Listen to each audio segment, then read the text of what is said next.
Hey guys, it's Brandon Cunning hanging out right here in Memphis, Tennessee at one of my favorite spots, and that is Overton Park. So many cool things to check out. But the reason I'm here today is because of that lady right there. That is the Memphis Belle. Who is the Memphis Belle? Why is she in Overton Park? And what did she do that got her a statue?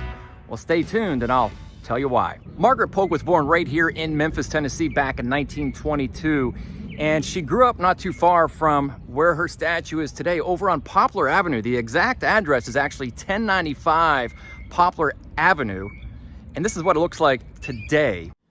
The house on the right would have been 1085, and the house on the left would have been 1101, and their house would have been located right in the middle.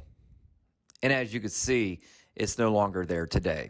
Now, how did Margaret Polk become known as the Memphis Belle? Well, let's get a little bit of a backstory on Margaret Polk. She was attending college over at Southwestern University, which is not that far from here. It's maybe about a mile, if that, that way. As a student at Southwestern College, she was on summer break and decided she, was living at home with her parents.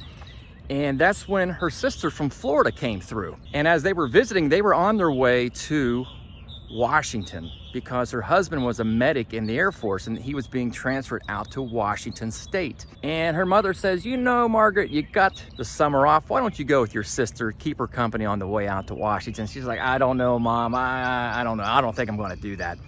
But with her mom's persistence, she actually went with her sister to Washington State.